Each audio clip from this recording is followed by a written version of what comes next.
All right, let's go ahead and start. So now I'll ask all of you who are not reading to mute yourselves, and I'll have Caleb read off each name in the order that we will read, or that we will hear you read. And when you're finished reading, then I'll just share some of my observations, and we'll make our way through the list. All right, so we'll be starting with Sophia. Okay. This does not have a title. Yeah. And then you do, I chose the second prompt where you start with "and" as if it's in the middle of a story. And then you die by a myriad of third-degree burns. Oh my God, Jake, do you need to be so blunt? If I wasn't, you'd have died years ago. You need me, Jake deadpanned. Simon sighed in defeat. It was true, she did need Jake. The long-haired, brown-eyed, pale-skinned boy had been her only family during the years of being a shadow to the government. Fine, what do you suggest I do, Jakey boy? She asked, using the nickname she knew he hated.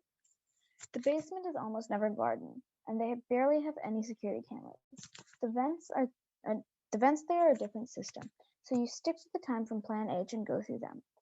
You climb them until you reach 3 squares after green square, which will mean climbing about 82 feet. Then you unscrew it and go to the floor above. You'll be alive at least. Whatever you do after you get into the room is something I don't need to know. I'm happier without knowing how much blood stains your hands. Simon nodded. Good plan, she said, then flashed a cocky grin. And you're right. You don't want to know how much blood stains my hands. May the gods bless you and your bluntness, Jake Terrence, Simon whispered as she beheld the jewels before her. Jewels. But there was one in particular that she wanted. Hello, precious, she purred as she stalked towards the small ruby near the end of the room. The ruby that belonged to her. Her, not the stuck-up, lying, backstabbing fools who had stolen it from her father. She concentrated on the ruby, envisioning one identical one taking its place. Her fist curled into a ball and her eyes closed as she focused on the mental image of a fake ruby on the stand and a real ruby in her palm. Thank the gods, she whispered. Then she gasped. Wait. No. Do you get it? Demanded Jake as Simon stumbled into the abandoned warehouse that they called home. Simon opened a palm, and Jake gaped at the blood-red jewel. But the jewel wasn't meant to be that color. His eyes traveled to her arm. Blood everywhere. Simon staggered, her breath jagged and collapsed against the wall. Jake rushed to her, swearing under his breath. No, no, no, you can't die, Simon. Remember, we still have to give the stolen money back to the village. We can't let them down. Simon's eyes were closed, her words barely audible. Bury the ruby with me, Jake, okay?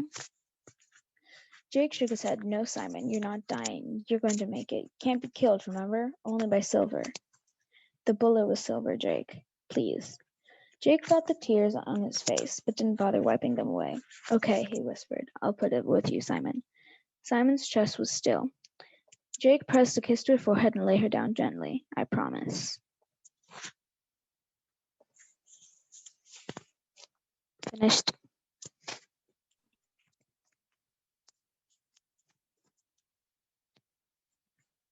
You're on mute. I'm muted. Sorry. Okay, that was great. So first of all, thank you for sharing that. And the first thing that I want to say before I discuss the use of and how I see and not only as the first word in that passage, but also as a kind of introduction to the type of work that follows it. I want to say you really do you do a masterful job of two things. First of all, of oscillating or switching between dialogue and description. So you really do an incredibly seamless job of letting characters say things and then interrupting their dialogue with a kind of narrative voice that gives information to the reader. That's something that's really hard to pull off. Even in my college students, I don't see students do that well. So that's something you did incredibly well.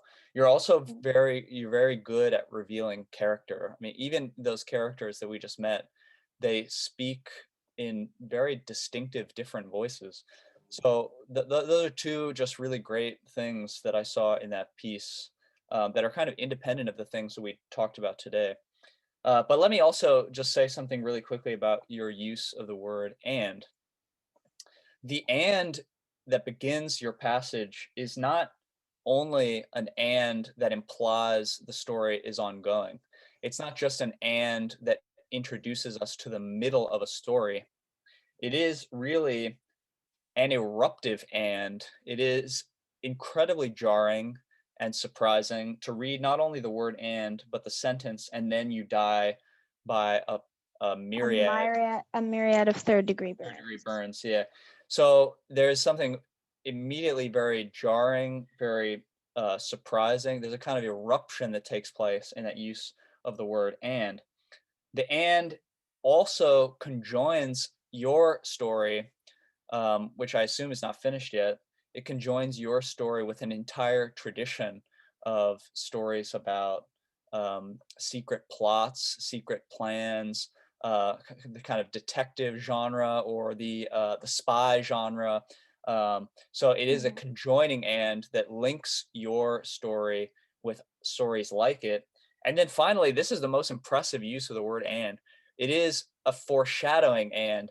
That kind of and is almost I've almost never seen it. I can't think of another time that I've seen an and that foreshadows in a story. So the and in your story, that the and uh, begins a sentence of potential suffering, the third degree burns, introduces us into a story where we are going to eventually see that kind of suffering played out, which then takes place with the blood later on, and the And I and just all of that. realized, I Yeah. just realized while I was reading, because Jake said to Simon, like, I don't want to know the blood that stains your Right. hands, and then Right. she got shot, with, Yes, like, in exactly. the arm.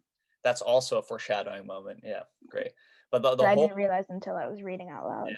yeah, the whole story is foreshadowed by that very interruptive, intrusive, jarring, explosive, sudden and. Thank you for sharing. Thank you. Yeah, thanks, Sophia. So reading next will be Anya. So I also chose the second prompt, starting with the word and, and mine is called The House That Didn't Fit In. And the whole house seemed to not quite fit in, always a bit out of place. The floors were old and scuffed, but regal nevertheless, so whenever I saw them, I was reminded of the days when a creaky old house with rusty nails leaching through the peeling white paint was fresh and new, not a relic of a bygone era by the side of a road where motorcycles didn't used to rev their engines late into the night. The windows too gave off this sense, with their dust-caked panes and sagging sashes and musty curtains. Not so much windows they were, as rippled, dirty pieces of glass shoved into the wall. And there was one window, I recalled, in the living room above the stiff old couch with a stained glass drawing, again so hopelessly out of place, both out of place in this out-of-time mass of a house and out of place at the junction of two rural New Hampshire highways, where the sun would stream in, alighting the whole place, the rugs, the armchairs, the old wedding photos decaying on side tables in little ornate frames with a glow that perhaps belonged more in a cathedral, not, like I said, in a rural highway junction, nor in a house, with a tiny first floor bathroom painted with peeling wallpaper and smothered by this old rundown smell, maybe which had something to do with the horrible squeaks that came out of the faucet when you twisted the knobs, two knobs, that's how old it was, and washed your hands with slimy soap. Yes, even the soap didn't fit in. Or maybe it did, since it was all weird and felt gross on your hands when you thrust them under the frigid iron-filled water. But it didn't really fit in with the whole modern world. It didn't leave you feeling clean. And then up the stairs. The stairs were steep, sharp, and one could imagine them in an old colonial town. And I do believe the house was from the 1800s. You would find the bedrooms. The bedrooms, which were above the kitchen with the terribly old stove that I don't believe could be used anymore, and instead took up space and held different jars of jam, which I always thought could be sold at a local farmer's market. We used the jam to make sandwiches with bread from that same farmer's market on a little fold-out table that always seemed as if it might fall apart. At any rate, the bedrooms, they were stuffed with pillows and such because no one really ever used them except for the master bedroom. They were stuffed with Cabbage Patch dolls and little plastic toys from when we were toddlers. How out of place 21st century manufacturing in this house. Truly, most things were out of place. The house, old and falling apart, only 10 feet from the highway, quite literally 10 feet. And so near to the corner store, which was also a gas station and didn't even have heating in the winter. But then when I walked around the side of the house, it didn't even have a back door except in the basement, and I daren't go down to the basement. I saw the backyard, which was unkempt and wild and undisturbed by those pesky motorcycles screeching down the road at 10 in the night. And maybe the house wasn't so out of place after all.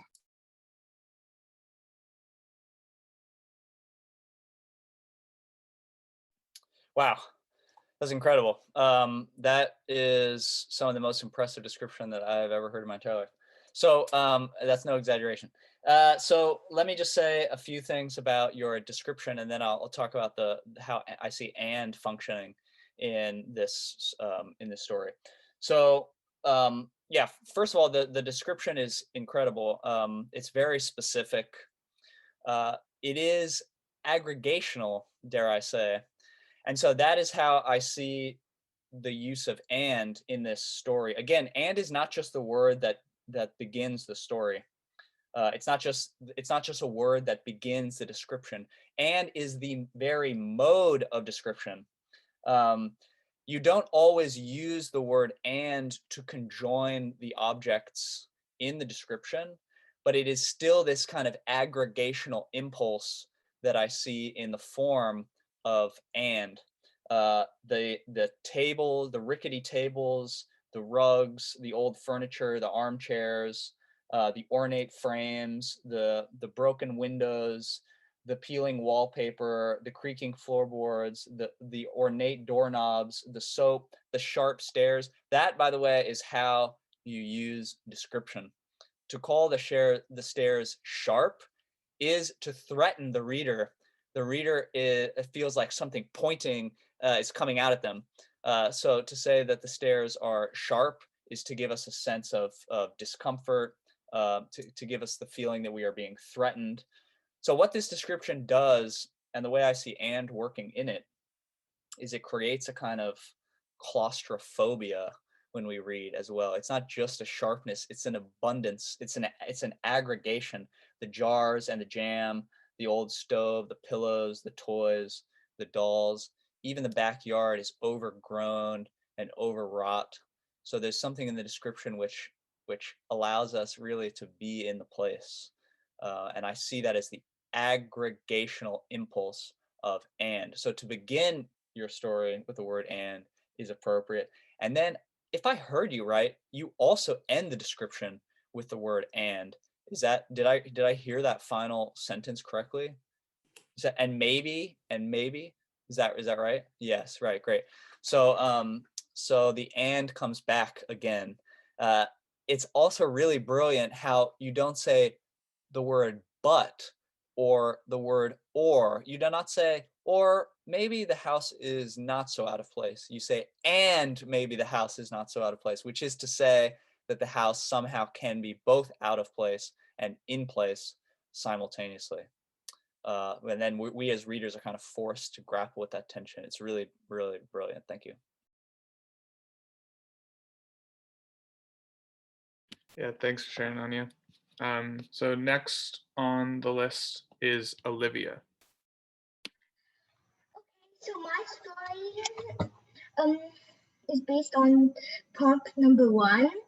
I call it The Child of the Sea. So here it is. On the coast there were waves and the dark sky overhead, and the rushing of waves on the sky, and a little girl, and she was walking along the sea, and hearing nothing but the sea, and caring for nothing but the sea. And she heard not the waves pouring on the sand, and the silence of the people who left many an hour ago, and saw not the waves inching closer, and did not scream when the water reached her waist, and laughed when she floated on the waves, and saw not the coast that shrunk every minute, and was silent when she fell asleep, and not on dry land, but on the waves, which carried her into the sea. And the next day, when she found she was in the sea with not a glimpse of life or beach, she twisted a strand of her dark brown hair and laughed a bubbling little laugh, and the sea responded with its own laugh, or rather a moan, and gently pushed her onto the shore of an island. And she turned to the sea and waved her goodbye and stood staring there until she turned around and ran to the middle of the sea and the island and cried for her father and hugged the tiny mole's paw and skipped away and rolled on the waves like shining white horses and disappeared into the sea. She loved it so much. That's it.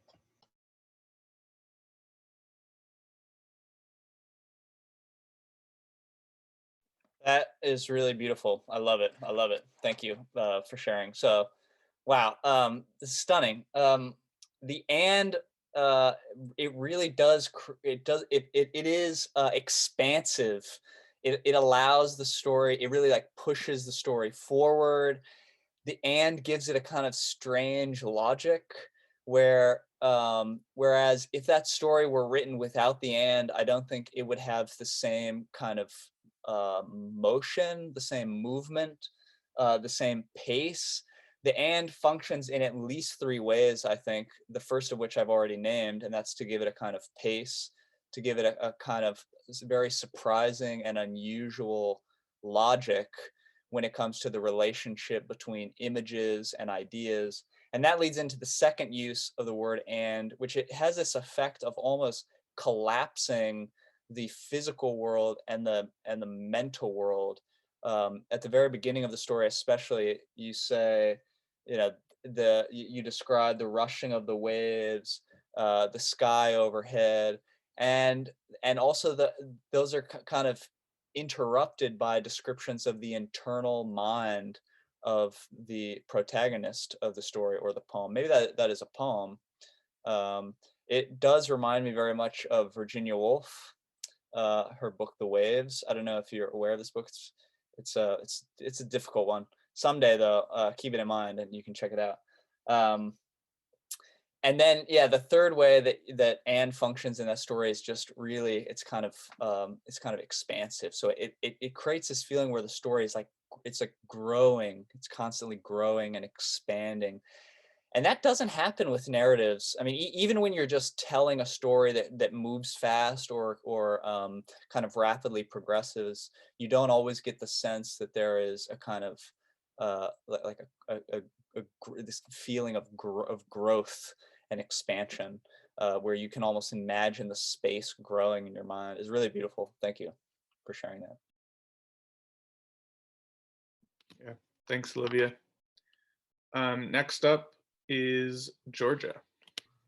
Okay, so I chose the second prompt to start a story with the word and it doesn't have a title yet, but here it is.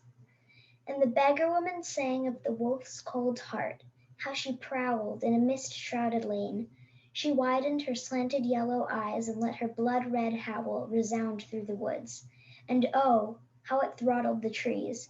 And oh, how it threatened the lives of the very birds who hopped from branch to branch each night. The beggar woman cradled her child, her own fragment of comfort in a harsh world where all reality was gray and sharp at the edges. Beautiful Felicity, with her tender locks of golden morning rays framing a round dimpled face, and her gray pearlescent eyes that were reminiscent of the moon's burnished silver, and her pallid luster skin that glowed with youth and radiance. She was a perfect picture of the beggar woman, or what she had once been. The beggar woman glanced at the path, and the inspectors were coming again, and she darted away like a deer running from the wolf.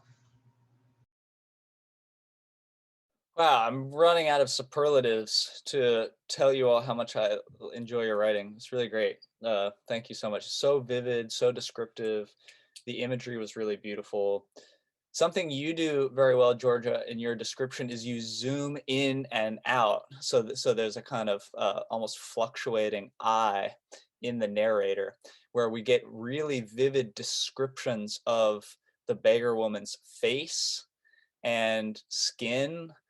And those are juxtaposed with images of the forest, images of the trees, images of how her song moves out into the night. And your use of "and" is just stunning. So, I mean, notice, not just you, Georgia, but all of you, notice how by using the word "and," you immediately throw the reader into a situation that is both a little disorienting, but also completely exhilarating, to feel like you are waking up in the morning to a new world, to a new reality. That's how I felt when I heard your story.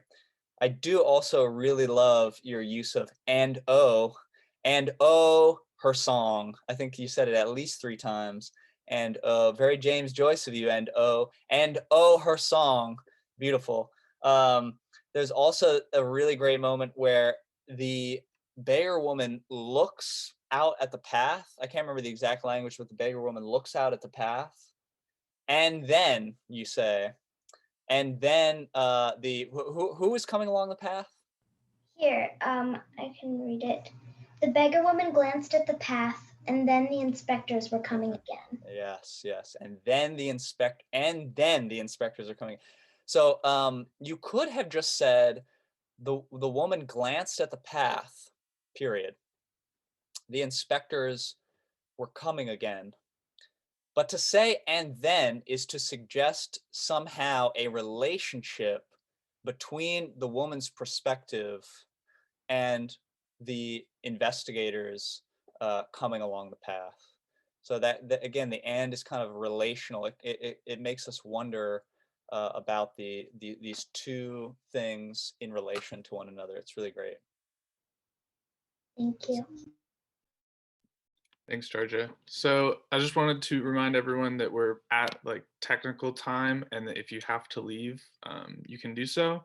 But we have 3 more people on the list, and we're just gonna have them read, and you can stay if you want, but if you have to go, that's okay. Our next, oh, and also if you've already read and you have to leave, make sure that you submit your work to our submittable page if you want us to publish it in our writing workshop write-up. So yeah, reading next will be Emma. Okay, so first of all, I just want to say that I was having a tiny bit of trouble with it, but I think it came out pretty well. So I chose the second prompt to start the story with the word "and." And I don't really have a title yet, but and when she was picked, she had long hair. Long flowing hair, dark as the night sky, which never seemed to be blue, and dark as the colors of the witches' cloaks, which were always pulled so tightly around themselves, like how tight the buns on top of their heads were. We had a visit from the most important witches recently. They were here to choose. I had always been a promising child. Lots of potential, just needs to speak up more. And then she came. I had always suspected her of being a witch's child because of her raven black hair and black eyes and pointy nose and big ears and small feet and sensible clothing. She didn't wear a cloak or have a bun, but she was a witch's child, I knew it. And her name was a witch's name, Loretta. Loretta had short hair. It was very short, ending in abrupt, jagged lines halfway up her face. It was what the witches always hated, not sensible enough, not strict enough, not witchy enough. Loretta didn't cut her hair after that. Not after those strict words, "Your hair looks like a tangled nest of ugliness." No one likes that. I don't like that. You eventually will not like that. So it was growing longer and longer until it was in a tight bun. And finally, it was time to choose. Who would become leader? Who would become the head, the person with the most potential? It was Loretta, the witch's child, the ultimate choice, and yet I could not help noticing that there was sadness in her eyes. No more of the fierce cunning that she had had before. Her eyes had used to say, "Come at me, and I will pierce you with my jagged hair." Not anymore. And as she was picked, I saw her closely. Now her eyes said nothing. She was the head, and yet her sensibility had gone away from her. It was running somewhere far, until Loretta would call for it.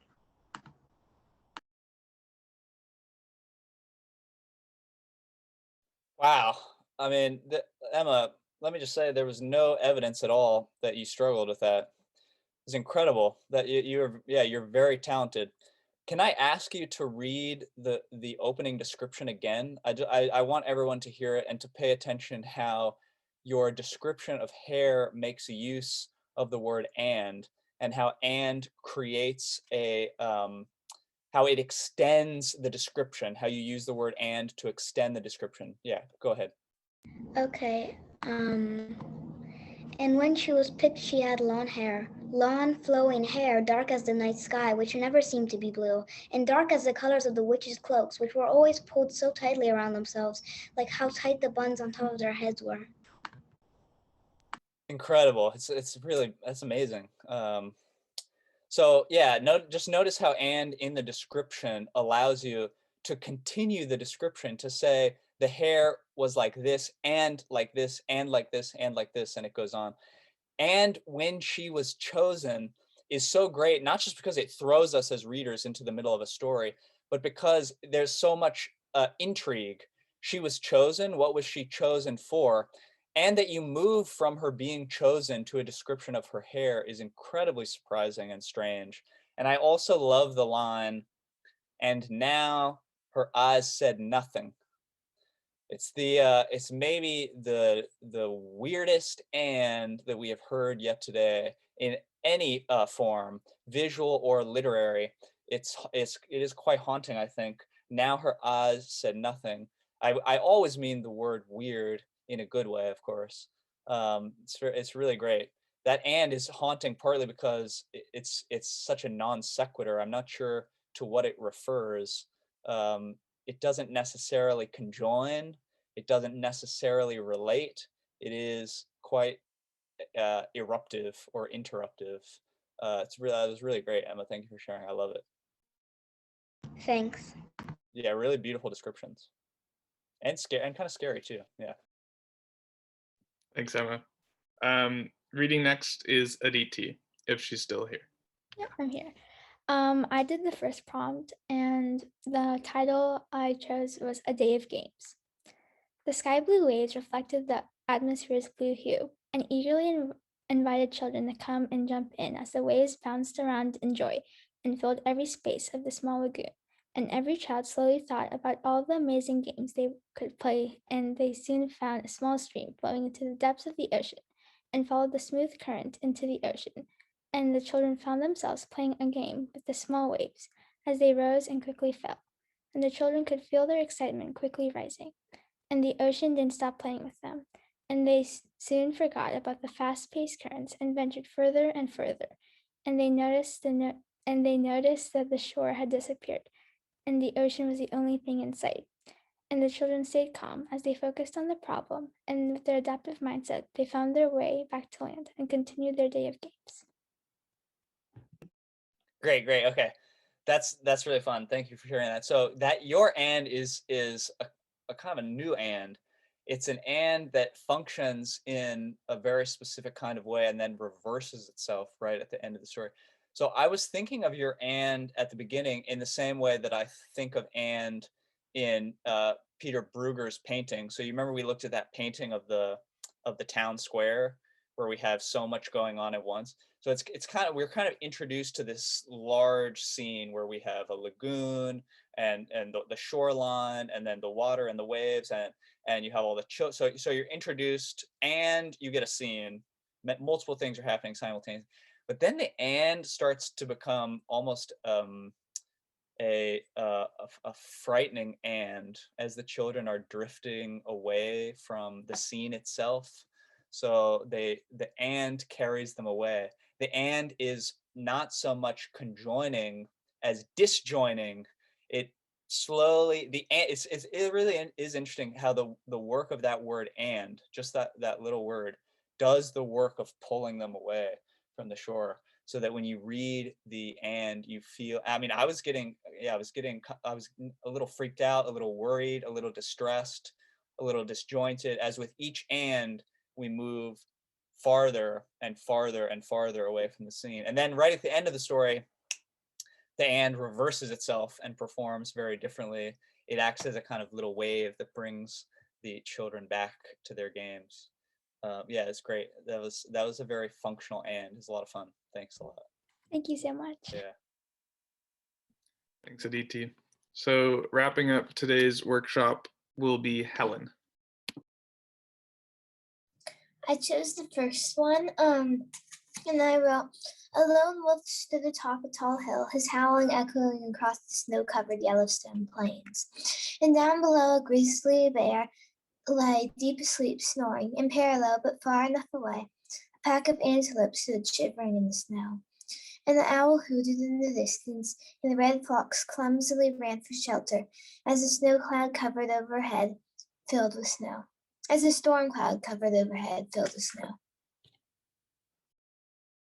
Thank you. So that, I'm really glad that we can end with this story, because I think the way that you use the word "and" here is really useful for us as writers. It's really great. So the way that you use the word "and" is also like Peter Bruegel's painting. Your "and" is atmospheric. It is scene setting. So it creates a world, in other words. It doesn't just create a world. Like, we can create a world through descriptions quite easily. We can describe something over here. There is the bear. We can describe something over here. There is the owl. We can describe something over here. There is the wolf who's crying out. There is the cloud. But to use the word "and" to conjoin all of those things creates a kind of dissonance between them, so that there is a kind of friction between each one of these images, each one of these objects. In these juxtapositions, there seems to be some kind of logical relation between them, so that you're not just showing us images in isolation, but creating a kind of connective tissue where we really feel like we're in a scene. We're in a scene where things are related to one another. There is not isolation between them, but that their relation is purposeful, I think. So it's really great. That's also very skillful of you to do. I think that's wonderful. Thank you. Yeah, thanks for sharing. Okay, so we have come to the end, and not too late. Were it not for the introductions, we probably would have been on time, I think. So we can say that we're on our way. So you're all free to go now. I want to say before you do, thank you for your participation. I think you're all very smart. I think you're all very talented. I should also tell you that I'm using these same slideshows to teach my college students. So I consider you to be very promising talents, that I am not changing anything for you. Essentially, you're receiving a college level course. So yeah, thanks for participating, and I look forward to working with all of you, and I'll see you next week. If you have questions, you can stay after. We can talk.